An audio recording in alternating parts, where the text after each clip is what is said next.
Hi, everyone. Welcome to Pandemic Parenting. We're very excited to have you with us today. This is a partnership between In the City Camp, Jump Spark, and Jewish Family and Career Services. And we've come together bringing some experts from Jewish Family and Career Services to share about different topics and to highlight some themes and things that we think are important, that we could all use some connection around and some tips and tools around that might help us during these very strange, unusual, and sometimes very trying times during this pandemic. So we're glad you're with us. So my name is Julie Zeff. I'm a clinician at Jewish Family and Career Services, and I work with individuals, couples, families, and groups.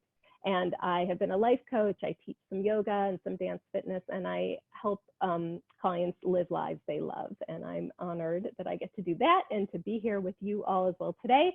And we have with us today our special guest, Dr. Helen Kotler, who's going to share with us about couples communication. I'll introduce her a little more formally later on. And then just some other things that we do at Jewish Family and Career Services. I just want you to know about them. There's lots of different resources there, like clinical services that I've just talked about. We also do psychoeducational testing. There's a psychiatrist on staff. We have emergency funds. We have food assistance, career services, the Aviv older adult services. We have intellectual and developmental disability services. We have the Ben Missel Dental Clinic as well. So we are here as a resource, and we're glad to all be together today. So we invite you to share and use the space, and just, if nothing else, to know that you are not alone as we're going through these times. And so one of the things that can be very trying is that even though we are all kind of in this together, sometimes it does feel very isolating, and we are really just trying to survive minute to minute as the landscape is changing so drastically in moments.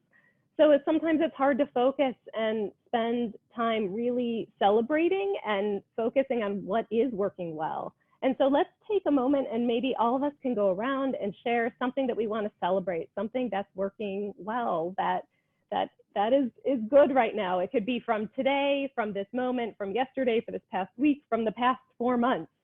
Something you want to celebrate, big or teeny. Let's celebrate. Let's take a minute. Well, one of my exciting discoveries that it's small, but it's almost funny to me how much of a celebration it is, and it makes me happy every time I think of it, mostly because it's a stress relieving aspect of my life right now. I discovered a splash pad that my daughter loves that has free Wi-Fi. So I can work while she plays, and she will play there for a very long time on end, entertaining herself, making friends, and I can get work done. Yeah. Yeah, huge. Best of all worlds. And you're not at home, right? Right. Yeah. We're outside getting fresh air. She's getting exercise. Yeah. It's in Sandy Springs, by the way, if anybody needs to go. Awesome. Yeah, thanks for the tip.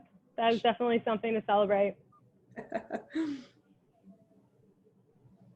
I actually took a little bit of advice from our session last week, and because I have a 4 and a 7-year-old, and they get along pretty well, but they do fight, especially a lot lately. I think they're starting to get tired of each other. And so one of the things last week was about, one of the suggestions was, if there is like a conflict, to say a few positive things to the other person about them. You know, so my kids are younger, but it actually has helped when they're fighting, and like the screaming has calmed down, that each of them have to say something kind about the other person, and it's kind of helped quickly resolve the conflict. So it's been pretty helpful. Beautiful. That's definitely a celebration, and so nice that you were able to weave in a tool from a previous session. Thanks for sharing that. That's great. I'd like to celebrate that Tuesday from 5 to 6:30. I had the pleasure of sharing on Zoom our JF&CS new group. It used to be called Starting Over, so now we are restarting but the name is Uncoupling. And we had a nice turnout. It was a pleasure to share with you, Julie. And you offered a lot, and I thank you so much for doing so much about it and for it. The people that were on really got something out of it. It made me feel so good when they were contributing at the end what they got out of it. And some people even contacted me later to thank us, Julie and I both. So I'm just so happy about that group working. And we will continue. It'll be again on the 11th and the 25th. So if anyone is watching and they're interested in joining us, they can contact us at JF&CS, and we'll do it again. It makes you feel so good as a clinician when people are getting something out of it, having gone through pain in their lives. And it's very, very difficult for a lot of people. Even after the divorce is over, sometimes the pain does linger. So it was nice to see that they were getting something out of it. So that is a celebration. That's great. Thank you, Helen. Yeah, Helen and I are co-facilitating that group, and it's an honor to be working with you as well. And you worked really hard to get that group going. And it's interestingly related to our topic today, where we're talking about couples communication, right? So that we can kind of hopefully help out before we get to that place of uncoupling. So we'll be focusing there today. And I want to celebrate that I have three kids. I have 11, 13, and 15-year-olds. And so we have a full house with 5 of us using internet all the time. And I have so far been on a few calls. We've been working on our internet, and it has not dropped. So that I'm celebrating. That is huge and very relieving and exciting. And hopefully that trend will continue. So it's those little things that mean a lot.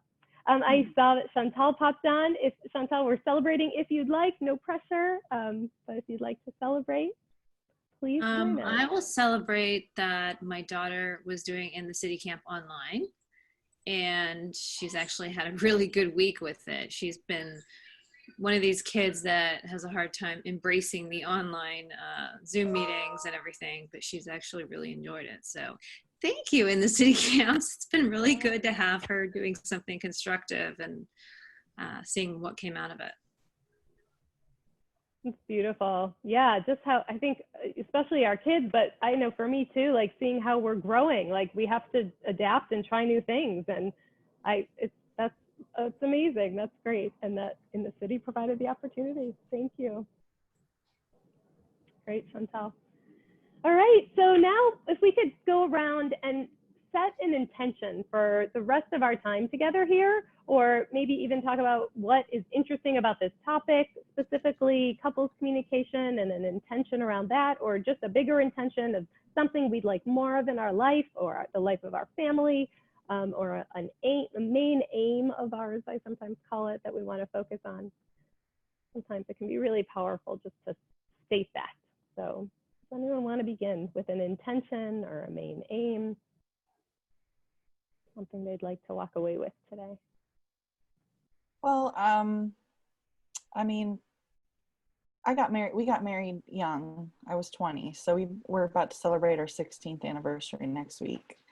And, you know, but we've been together for a long time, but we still don't have it all figured out. So I was definitely intrigued by the topic today of couples communication and the whole being my husband works a lot. So for all of these years, I'm used to being pretty independent, having alone time. So since March, it has been quite interesting being together more often. And so, you know, yeah, I'm hoping to get, I don't know exactly what it is, but I'm sure I will hear something that is going to be helpful. Thanks, Sarah. Yeah. Different. So I think my aim is to continue with supervision and learning. And you know what? I've learned a lot from clients, and I learn a lot from professionals, and I learn a lot from life. I think it's so important to keep growing. I have several goals that I'd like to work on. One is definitely technology. I'm not sure I'll ever get to it, but I can try. And I want to improve my golf game if I can ever go out and play again. I can't right now. I used to play a lot of golf when I lived in Connecticut, but I'm very busy here between the two offices, and I love my work. I love what I do. And I hope my husband keeps being wonderful after 33 years, because I couldn't do this work if he didn't take care of the dog and some of the chores and getting the groceries. So thanks, Dick. And so when I talk about communication, I'll tell you that I didn't always communicate. So, well, maybe I'll just throw that in. I think when I was married at 19 and I left college after 3 years, I was at Boston University. And when I got married, I just thought everything was just going to fall into place. And I was more outgoing than my ex-husband, which is probably one reason why he became an ex. So if I didn't want to hurt his feelings, I kept quiet.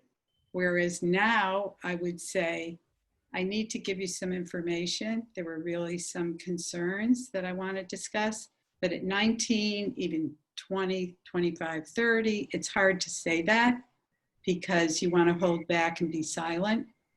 And maybe the other person who never talks as much can be someone who explodes. So that isn't good either. But we'll talk more about that later. I'll tell you about my golf game if I ever get out there. Great goals. Thank you. Thanks for sharing, and can't wait to hear more shortly. And Jennifer, did you want to share? Oh, sure. Okay. I think for me, I am here to remind myself to show up. That is one of the basics of communication that's hard for me. I can have pretty high expectations of other people to communicate, but for me to take responsibility to communicate my needs and concerns can be hard. And even just showing up here for this meeting is me practicing showing up, and I already feel more connected and like I'm communicating. So we're getting there already. I feel like in the pandemic, it's so easy for me to get overwhelmed with all the practical details of life. Well, shoot, even before the pandemic, that's really, really easy to do.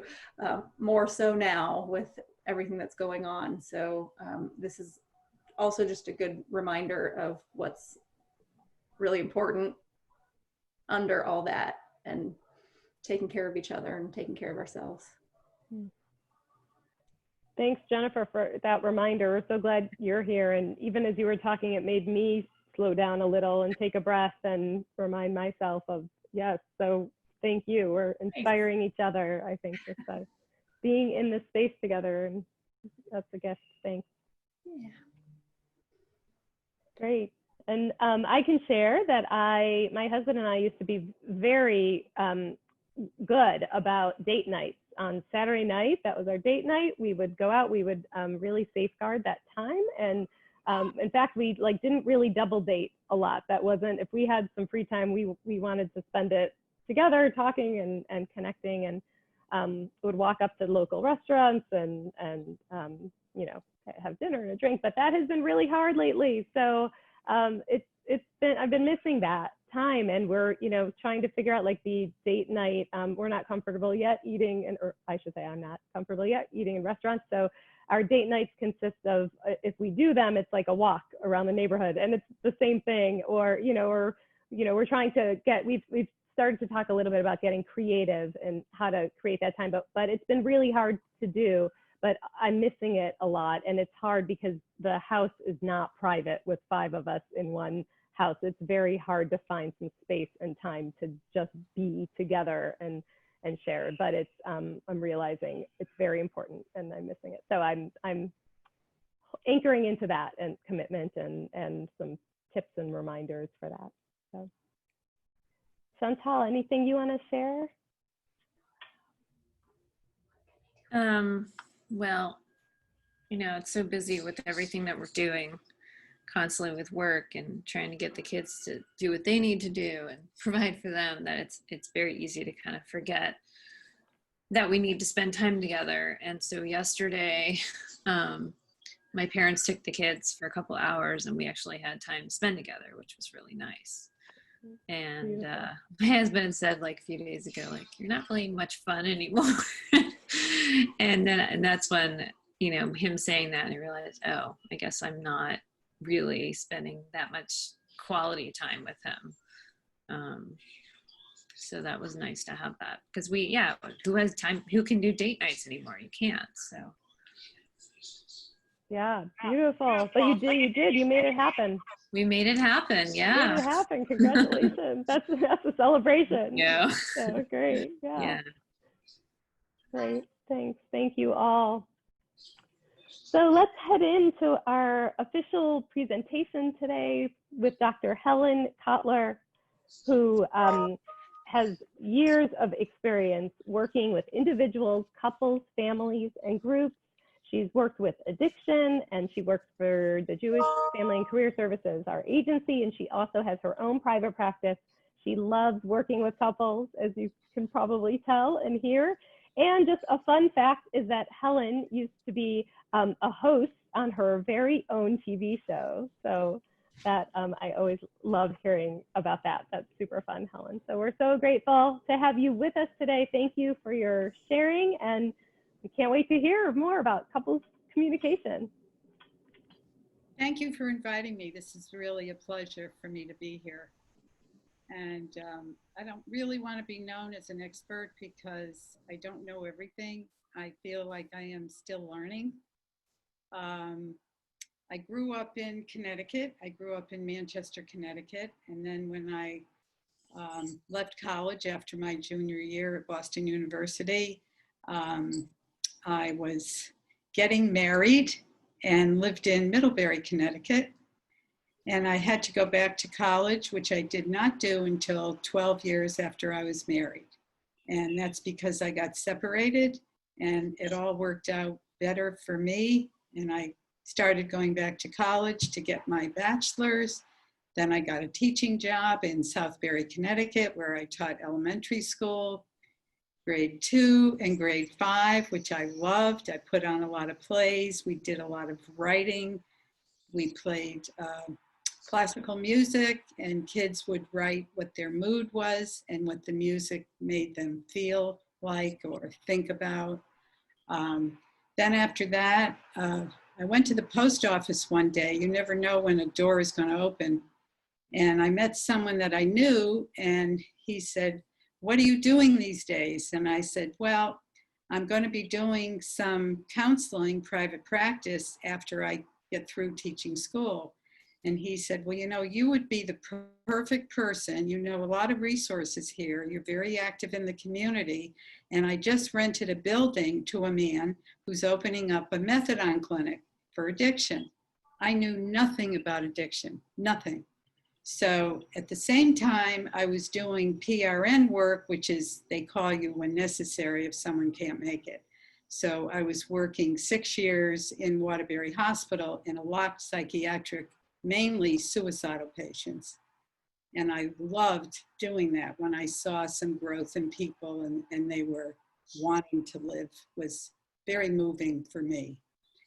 So I went on a trip to Greece, and when I'm saying that because when I came back, I got the job as clinical director of a Connecticut Counseling Centers, which was a methadone maintenance program in between the Greek church, here's the methadone clinic, and then we had the Greek restaurant.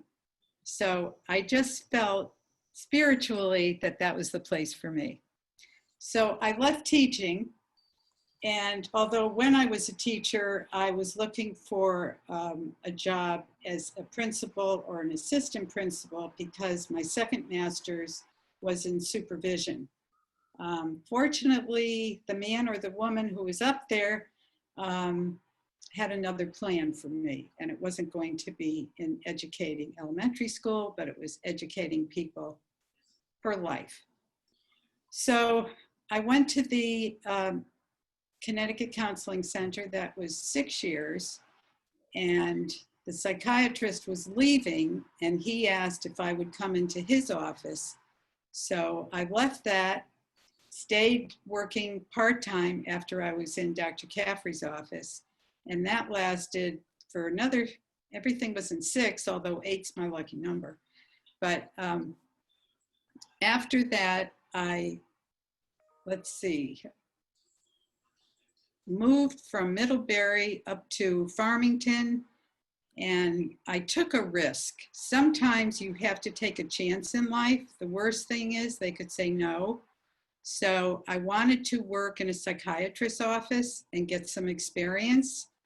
So I did interview 5 different psychiatrists, and I picked one, Dr. Stan Kapuscinski in Simsbury, who is now retired. And I was right near a lot of the prep schools. So I also went to see kids. See, you never know what your expertise is going to be until you get out there. So I loved working with ADHD. He did the testing and I did the counseling. So I went to Miss Porter's, Ethel Walker, and Westminster. And I really loved doing that. I learned a lot from the adolescents. I really did. So God had another plan for me. And Dick and I have been married 33 years, and I've learned to communicate and never take anything or him or anyone for granted. So I checked in with him. How would he feel about moving? The house was big and the kids weren't coming because they were all our 4 kids were all getting married and having children, and we would go there to visit instead of them coming to stay. So, but it will happen, believe me, you'll see that happen when your kids are grown. So we have 6 grandchildren, and 3 of them are triplets here in Atlanta. So we moved here because our son and daughter-in-law ended up getting divorced, and our son got the 3 kids. So here we are back in Atlanta. So now I'm going to talk about communication in relationships. What is communication anyway? It is expressing yourself or asking. You're actually telling someone some information or expressing a feeling. So for me, I think it's really important to be direct. If you're wallowing around what you want to say, the other person really doesn't understand. It's a lot more clear. One point that I see with a lot of couples, and I often, most of the time, have to ask them, not everyone, but most, people seem to talk simultaneously. Therefore, it affects the listening. If 2 people are talking at the same time, it's hard to really listen as a clinician. So I often excuse them and say, I want to just point out, and I wonder if you do this at home. So if any of you watching are doing this at home, it really affects the listening. The other point that I want to make is when you have a decision to make, it's so important to work toward compromise. You may not agree, and when people say, they come in and say that they fight, I often think of a physical fight or violence. So I have to check that out and make sure there's no abuse. But if you're disagreeing, that's fine. But the bottom line is that you want to agree to agree. So maybe it'll be Mary Smith's time to get what she wanted. Or maybe it'll be what Bob Smith wants for his point. So, or you can agree and compromise halfway. So a lot of parenting issues, people disagree. There's another point that I want to bring up where many people have a power struggle when they talk, and competition gets in the way. So that's really important to work on. If you want to make a decision about selling your home and moving somewhere else, well, maybe one party wants to live near her family. Maybe the other person wants to live near his family. So you can't do both. Maybe there's a good reason why both of you could settle on one place. You certainly don't want to separate or get a divorce because you want to live in different places. Money is another big issue. Finances. Maybe one person is a spender and extravagant. Maybe another person is a saver. So very often things come from childhood. If you grew up where your parents had bankruptcy, it's very important for you to save. And again, I can't always generalize because maybe you grew up with your parents in bankruptcy, but maybe you want to be extravagant and get what you never got. So it's different for every person. Talking about judging, we must be really, really careful never to judge anyone. We're here to help everyone and to help them share. So you want to make sure your partner is comfortable. Maybe there are things they don't want to talk about, especially if you're using the blame game, which is not a good thing. So you want to be open and warming and welcoming, and let that person that you live with be comfortable to talk about whatever they need. Another issue that I want to talk about is checking in. And if you have any questions on any of these, feel free to interrupt me as I go along. So one very important thing is if you think your partner is not getting it, he probably or she probably is not. So why don't you check in and ask, oh, honey, and that always helps.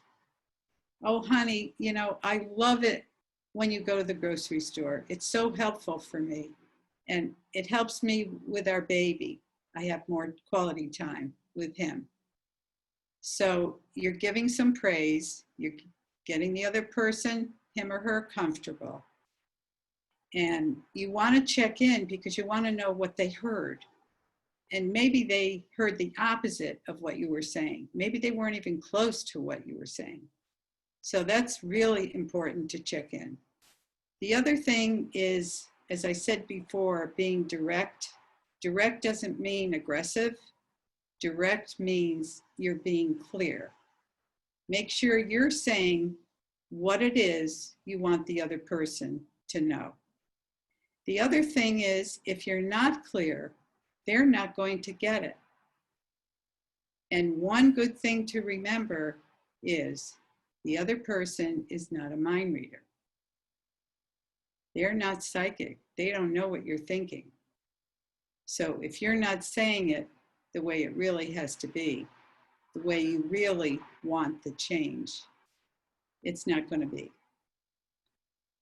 Another thing when you're talking to a spouse or a partner, married, not married, whatever, with a girlfriend, with a mother-in-law, which I'll get to, you want to be very careful about being clear, honest, open. And also there could be some forgiveness at that time, such as, honey, I'm really sorry if I made you feel uncomfortable. If this is a good time for you, so you're checking in, if this is a good time for you, I wonder if we could talk about your spending at another time, or if you're okay with bringing it up right now. So there is forgiveness, there is compromise, there is checking in, there is listening, there is forgiveness. Now, if there is infidelity, and if it's not physical, intimate, but it's texting, maybe your partner or whoever you're in the relationship with or your spouse, you're getting a feeling that that person is being unfaithful. If that feeling's coming from your gut, you need to check in on that. It may very well be. Now, maybe it isn't. So that's what I said about judging. So you want to be careful before you accuse anyone. But if your partner is texting someone of the opposite sex and they're going out to lunch and other things, it may be normal and fine and loyal, but maybe not. So I always say, if you can't trust your spouse, something is wrong with that picture. So you need to check in. If your trust is affected and you're feeling rejected, and there is no, I had someone, they have not had intimacy for 7 years. One was for 12 years, but they stayed married to keep the family together for the children, which is not always the best decision. Only you know what's best for you. I want to talk about holidays. Holidays and gifts. Okay. Sometimes people grow up in their childhood and they are used to parents and siblings and relatives sending a lot of cards, celebrating every holiday, and giving a lot of gifts. And maybe that's not done in your family, but maybe you would like to do it. But then again, maybe you wouldn't. So all that has to be talked about. And in-laws, sometimes we call them outlaws. So it's very important to find out exactly what their expectations are, but for them to be invasive and make your house rules is very unfair, and that needs to be communicated. Yes, it's awkward, it's difficult, it's uncomfortable, but it has to be done. So when you feel that your spouse or partner is doing something you're uncomfortable with, don't hold back and then explode, because then anger management appears and there's no resolution. Conflict resolution in families is urgent. I can't stress that more. Whether it's talking about trust, forgiveness, holidays, parenting, spending money, saving money, feeling rejected, having no quality time, not having time to talk. It's really urgent. Now, quality time during COVID-19, it's still quality time if you're together. Whether you're watching a movie or outside walking, it's still that you're being together. Going to the park, yes, is great. That's wonderful to do, but we can't always fit it into our schedule. But as long as you're spending time together, and sometimes watching a movie is fine, but you need more open time where you're talking to one another. So I'm just going to stop here and see if any one of you have any questions you want me to address. What you were talking about, encouraging quality time, just had me chuckling to myself, because we currently have a lot of quantity time, not a lot of quality time. I'm working from home. We've got the 4-year-old home with us all the time, and my husband is working from home. We're both full-time working, quote unquote, and juggling all that, all being in the same house. It's amazing how much time we can spend together, but focused on different things, and or even not together, just in separate rooms of the house, separate floors of the house, and it feels like we're not together, but I know we're all near each other. Sometimes people love knowing that you're doing something else in the house, but you're still there for them. Right. So it's really togetherness. That's true. My husband is a big fan of the watching movies together as quality time. And I used to not appreciate that being quality time. That used to frustrate me a little bit, honestly, because it's more like parallel play. Like we're both focused on a TV screen and not on each other. But I can now appreciate more that at least we are enjoying a shared passive activity, at least. Just make sure that you know what you're feeling and what needs you have to get met. Right. Yeah. I think I'm too exhausted to have all the feelings that I normally have. Well, I'd like to involve some of the people here, so I'm going to throw some of these things out. What would you say your values are in selecting a partner in the first place? You don't have to personalize unless you want to and say why you liked the other person, what attracted you, or if it's more comfortable, just focus on what values are important to you. It's interesting what comes up. Actually, one couple came in and said, I knew I was going to marry this guy because he was a tennis player and I love tennis. That would be fine after you look at honesty and integrity and loyalty and things like that. So, anyone care to throw out what would be important in life? I always felt like I wanted to find someone who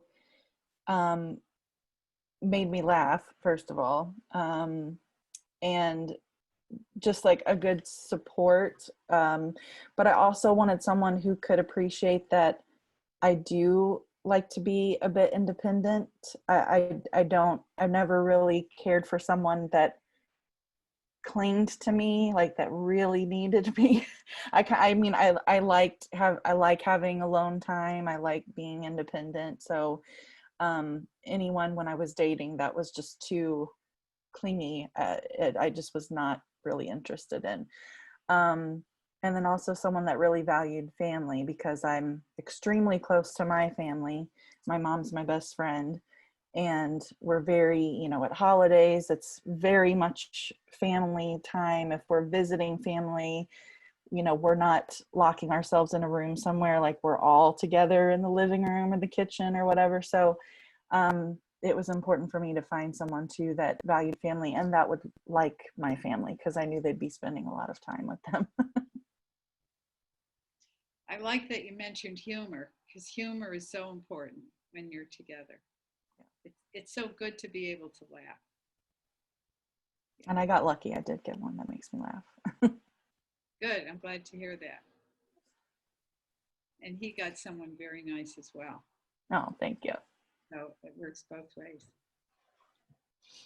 Okay, so what do you think are 4 or 5 things that would be positive to have in your relationship? Or before that, Julie, did you want to say anything before? Thanks. I was just going to say, it was interesting. I was going to say too, Sarah, like that whole list you gave, Helen, of honesty, integrity, and humor. Like that was a big one on my list too. I remember in my early 20s, there was a couple who was a friend of ours before anyone else was really married, and they were married. And they looked at me in a relationship I was in, and they said, you got to make sure that whoever you marry has a good sense of humor and makes you laugh. So I remember that. And So yeah, just wanted to share that. And then that other piece of, I think Sarah, you said this too, but like loving me as I am. So, and really supporting me in this place. Nice. I should share something about humor, because in our family, my mother did this, my father did this, I did it and do it, and my biological kids do it. So we laugh spontaneously out of nothing.